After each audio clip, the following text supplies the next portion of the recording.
दर्शक बंधुओं, आज की कथा ऐसी है जिसे सुनते ही मन के भीतर एक गहरी शांति उतरती है। कहते हैं कि भगवान शिव कभी भी किसी भक्त को अकेला नहीं छोड़ते। भले ही दुनिया उससे मुंह मोड़ ले, पर महादेव उसके पीछे खड़े रहते हैं। और यही सत्य सिद्ध हुआ एक छोटे से गांव ब्रह्मपुरी में, जहां एक घटना ने पूरे गांव का भाग्य बदल दिया। इस गांव में एक युवक रहता था जिसका नाम था ईशान। स्वभाव से शांत, विनम्र, पर जीवन से टूटा हुआ। उसके माता पिता का निधन बहुत पहले हो चुका था और वह अकेले अपनी छोटी सी झोपड़ी में रहता था। मेहनत मजदूरी करता, पेट भर पाता, कभी कभी नहीं भी, पर उसके मन में एक बात स्थायी थी। उसने कभी महादेव पर से विश्वास नहीं छोड़ा। हर रात वह शिवलिंग के सामने दिया जलाता और कहता, प्रभु, मुझे माँ बाप जैसा सहारा तो नहीं मिला, पर मैंने आज तक आपको नहीं छोड़ा। आप भी मुझे मत छोड़ना। गांव वाले उसका मजाक उड़ाते थे, कहते थे, ईशान, तेरी भक्ति तुझे क्या दे रही है, भूखा ही तो रहता है। लेकिन ईशान केवल मुस्कुरा देता था और कहता, मेरे भोलेनाथ मुझे देर से देंगे, लेकिन सही समय पर देंगे। वह विश्वास में जीता था। एक दिन गांव में भयंकर सूखा पड़ गया। कुएं सूखने लगे, खेत बंजर होने लगे, पशु मरने लगे। लोग परेशान हो गए और गांव वालों का गुस्सा ईशान पर उतर आया। वे बोले, तू हर रात शिव के आगे दिए जलाता है, फिर भी गांव में विपत्ति क्यों आई? ईशान शांत स्वर में बोला, महादेव देरी करते हैं पर देते जरूर हैं। हमें अपनी परीक्षा पार करनी होगी। लोगों ने उसकी बात को हवा में उड़ा दिया, लेकिन एक बुजुर्ग साधु जो उस गांव में उस समय से आ रहा था जब ईशान बच्चा था, वह बोला, ईशान सही कह रहा है। महादेव हमेशा परीक्षा लेते हैं और यह परीक्षा सामूहिक है। यदि गांव का एक भी मन संदेह में पड़ जाए तो कृपा उतरती नहीं। अगले दिन साधु ने सभी को एक संदेश दिया कि महादेव ने स्वप्न में कहा है कि जब तक ब्रह्मपुरी के लोग एक साथ शाम को शिव का सुमिरन नहीं करेंगे, तब तक वर्षा नहीं होगी। पर कोई इस बात पर विश्वास नहीं किया और गांव में कलह बढ़ने लगी। कुछ दिन बाद ईशान खेतों की तरफ जा रहा था। तभी उसने देखा कि पहाड़ी की छोटी से नीली रोशनी निकल रही है। वह चौंका। यह कोई सामान्य प्रकाश नहीं था, जैसे शिव के तीसरे नेत्र की चमक पृथ्वी पर उतर आई हो। वह बिना रुके पहाड़ी की ओर दौड़ा।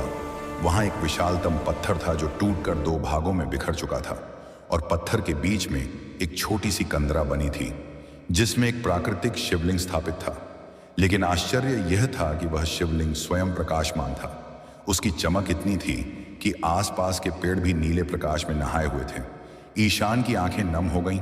वह तुरंत दंडवत होकर बोला, भोलेनाथ, आपने मुझे बुलाया है ना? तभी हवा में एक गहरी ध्वनि गूंजी, पुत्र ईशान उठो।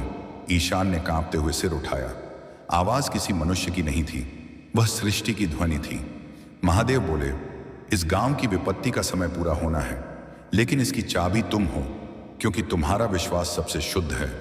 गांव तब बचेगा जब तुम पूरे गांव को एक साथ शिव नाम का जाप कराओगे। जब दिल एक होंगे तब वर्षा उतर आएगी। ईशान ने कहा, प्रभु, मैं तो साधारण व्यक्ति हूं, लोग मेरी बात क्यों मानेंगे? शिव स्वर गूंजा, पुत्र, जब सत्य पर्वत जितना ऊंचा हो जाए तो लोग झुकने को मजबूर हो जाते हैं। तुम बस वही करो जो मैंने कहा है। ईशान वापस गांव आया और गांव वालों को सच बताया, लेकिन लोग हंसने लगे। बोले, अरे चल झोपड़ी वाले फकीर, तेरे पास कौन सी शक्ति है जो तू वर्षा लाएगा? ईशान ने कहा, शक्ति मेरी नहीं, महादेव की है, पर लोग नहीं माने। तभी साधु आगे आए और बोले, अरे अज्ञानी लोगों, जिसे तुम मजाक समझ रहे हो वही इस गांव का रक्षक है। उसका विश्वास इतना गहरा है कि महादेव स्वयं उससे बात कर रहे हैं। फिर भी लोग आधे विश्वास में थे, आधे संशय में। पर जब शाम हुई और पूरा आकाश लाल हो गया, अचानक बिजली चमकी, पर बादल एक भी नहीं था। यह अद्भुत संकेत था। गांव वाले डर गए और बोले, कहीं यह विपत्ति का संकेत तो नहीं? साधु बोले, नहीं, यह महादेव का आह्वान है। यदि आज तुमने शिव का जाप नहीं किया तो यह आखिरी शाम हो सकती है। लोग कांपने लगे और अंततः पूरा गांव ईशान के साथ पहाड़ी की ओर चल पड़ा। जैसे ही वे वहां पहुंचे, उस प्राकृतिक शिवलिंग का प्रकाश पहले से सैकड़ों गुना अधिक हो गया। लोग विस्मय में डूब गए। ईशान ने पहली बार ऊंचे स्वर में कहा, सब लोग एक साथ शिव का नाम लें। और जैसे ही पूरा गांव पहले बार एक सुर में बोला, हर हर महादेव, पहाड़ी कांप उठी। नीले प्रकाश का स्तंभ आकाश तक उठ गया और अचानक पूरा आकाश बादलों से भर गया। ऐसी गर्जना हुई कि लोग डरकर घुटनों पर बैठ गए। ईशान अकेला खड़ा था। हाथ जोड़कर महादेव का आभार कर रहा था। तभी तेज वर्षा शुरू हुई। पहली बूंद जैसे ही जमीन पर पड़ी, पूरे पहाड़ी पर फूल खिल उठे। नीम के पेड़ में सफेद कलियां खिल गईं। खेत जीवन से भर उठे। वर्षा इतनी प्रचंड थी मानो स्वर्ग ने अपने द्वार खोल दिए हों। लोगों ने ईशान के चरण पकड़ लिए और कहा, भाई हमें माफ कर दो, हमने तेरी भक्ति का मजाक उड़ाया। ईशान बोला, मुझे नहीं, महादेव को धन्यवाद दो। उसी क्षण शिव का रहस्यमयी स्वर फिर गूंजा, ईशान तुमने परीक्षा पार कर ली, आज से तुम इस गांव के रक्षक हो। जिस भी घर में वर्षा की पहली बूंद गिरेगी वह घर सौभाग्य से भर जाएगा, और जब भी कोई संकट आएगा तुम्हारे एक आह्वान पर मैं उपस्थित हो जाऊंगा।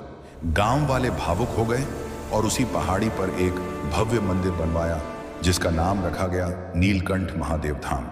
और कहते हैं आज भी जब कोई दिल से आकर वहां हर हर महादेव पुकारता है तो हवा में एक हल्की सी नीली चमक उठती है, जैसे महादेव स्वयं मुस्कुराकर कह रहे हों, मैं यहां हूं, सदैव अपने भक्तों के साथ हूं। पहाड़ी पर वर्षा लगातार बरस रही थी, लेकिन ईशान उस वर्षा को देखकर भयभीत नहीं था, बल्कि उसकी आंखों में एक अद्भुत चमक थी, जैसे वह जानता हो कि यह केवल पानी नहीं बल्कि महादेव की कृपा बरस रही है। गांव वाले भीगते हुए मंदिर का नाम जप रहे थे।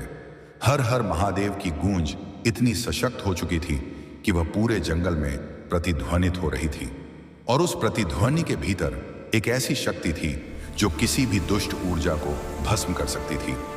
ईशान पहाड़ी के किनारे खड़ा होकर वर्षा को महसूस कर रहा था। उसका तन भीग गया था, लेकिन उसके भीतर एक अग्नि जल रही थी, एक साहस जो उसने पहले कभी महसूस नहीं किया था। तभी अचानक एक पल में वर्षा थम गई, हवा स्थिर हो गई, बादलों की गर्जना रुक गई और आकाश में एक भयंकर शांति उतर आई।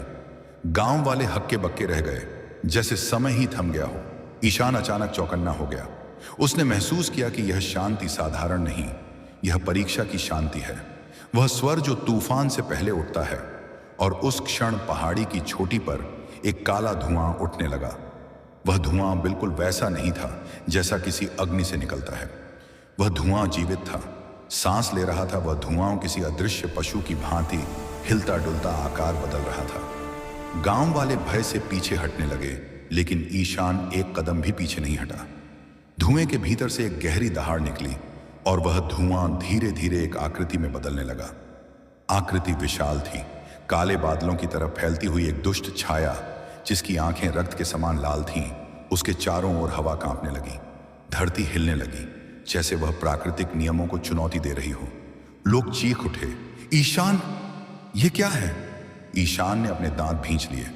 महादेव ने कहा था कि परीक्षा अभी पूरी नहीं।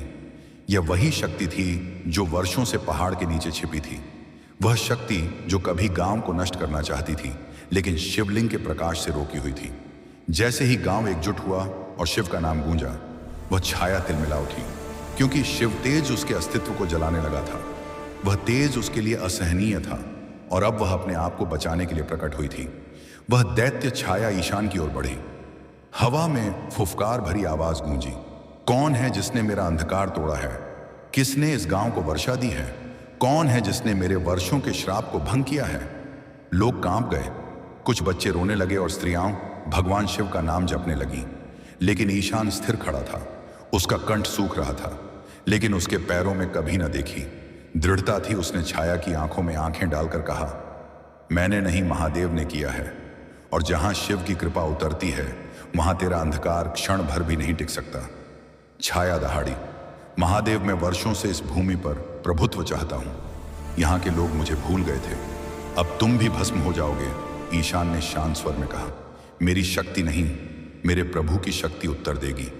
उसी क्षण शिवलिंग का प्रकाश बढ़ने लगा। वह प्रकाश इतना प्रबल था कि अंधेरा पीछे हटने लगा। दैत्य कराहने लगा, उसकी आकृति कांपने लगी, धुएं के गुच्छे उखड़ने लगे, जैसे उसकी आत्मा ही बिखर रही हो। पर वह अभी पराजित नहीं हुआ था। उसने विशाल काले पंजों जैसी छाया ईशान की ओर फेंकी। गांव वाले चीख पड़े, ईशान मारा जाएगा। लेकिन जैसे ही वह छाया ईशान को छूने वाली थी, उसी क्षण उसके चारों ओर नीले प्रकाश का घेरा बन गया। लोग स्तब्ध रह गए। यह नीला प्रकाश शिव की जटा में बंधे चंद्रमा जैसा था, चमकदार, शांत, लेकिन भयंकर। वह प्रकाश छाया को छूते ही जलाने लगा। दैत्य दर्द में चिल्लाया, नहीं नहीं, यह कैसे संभव है? यह संरक्षण ढाल ये मनुष्य के लिए नहीं। ईशान चिल्लाया, ये मनुष्य के लिए नहीं, ये भक्त के लिए है। और जहां भक्त होता है वहां महादेव खड़े रहते हैं। उसकी आवाज गूंजदार थी, मानो उसमें स्वयं शिव बोल रहे हों। दैत्य क्रोधित हो उठा और गर्जना करते हुए बोला, मैं इस गांव का श्राप हूं। मैं तब तक नहीं मरूंगा जब तक यहां का अंतिम मनुष्य मुझसे न डर जाए। ईशान ने कहा, तो आज ही तेरी मृत्यु निश्चित है। आज यहां कोई डरने वाला नहीं, क्योंकि आज सबके मन में महादेव का नाम है। उसने शिवलिंग की ओर देखा और बोला, भोलेनाथ, यदि अपनी भक्ति सच्ची है तो आज मुझे वह शक्ति दो जिससे मैं इस अंधकार का अंत कर सकूं। उसी क्षण शिवलिंग से एक बिजली जैसी नीली किरण ईशान के हाथों में उतरी और उसके हाथ स्वतः ही त्रिशूल की मुद्रा में उठ गए। लोग स्तब्ध रह गए। यह कोई साधारण दृश्य नहीं, यह शिव आवाहन का दृश्य था। ईशान के चारों ओर तेज इतनी तेजी से घूम रहा था कि उसके कपड़े भी उड़ने लगे। दैत्य डर गया, उसकी आवाज कांप गई, यह असंभव है। तुम मनुष्य हो, तुम त्रिशूल की ऊर्जा धारण नहीं कर सकते। ईशान बोला, मैं नहीं कर रहा, महादेव कर रहे हैं। और अगला क्षण निर्णायक था। ईशान ने दोनों हाथ उठाए और वह नीला प्रकाश त्रिशूल की तरह सीधा दैत्य की ओर दौड़ा।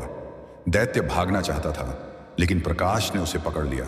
भारी गर्जना हुई, धरती कांपने लगी, आकाश बिजली की गूंज से भर गया और फिर एक विस्फोट सा हुआ। सब कुछ शांत हो गया। धुआं हवा में विलीन हो चुका था। दैत्य समाप्त हो चुका था। हवा में केवल गंगा जल जैसी सुगंध रह गई और शिवलिंग की लौ अब मंद नहीं, प्रचंड प्रकाश में चमक रही थी। गांव वाले रोने लगे, खुशी से, श्रद्धा से, विस्मय से। वे ईशान के पैरों में गिरने लगे, लेकिन ईशान पीछे हट गया और बोला, मत झुको, मैं कुछ नहीं हूं। यह जीत मेरी नहीं, महादेव की है। उसी क्षण आकाश में घंटियां गूंजने लगी, हवा सुवासित हो गई और शिव का मधुर दिव्य स्वर उतरा, पुत्र ईशान, आज तुम्हारी परीक्षा पूर्ण हुई। तुमने भय पर विजय पाई, तुमने गांव को बचाया। पर अब सुनो, जो काम तुमने किया है उसे निभाना भी आसान नहीं। गांव की रक्षा अब तुम्हारी जिम्मेदारी है, लेकिन तुम अकेले नहीं हो। जब भी तुम्हें आवश्यकता होगी, मेरे त्रिशूल की ऊर्जा तुम्हारे साथ खड़ी मिलेगी। और याद रखना, भक्त वही नहीं जो चमत्कार देखे, भक्त वह है जो बिना देखे विश्वास करे। ईशान रो पड़ा, उसके आंसू वर्षा की तरह गिर रहे थे। उसने आसमान की ओर हाथ जोड़कर कहा, प्रभु, मैं कुछ नहीं हूं, मेरे पास कोई शक्ति नहीं है। महादेव बोले, शक्ति रखना आवश्यक नहीं, विश्वास रखना आवश्यक है, और तुम्हारा विश्वास पर्वत से भी ऊंचा है।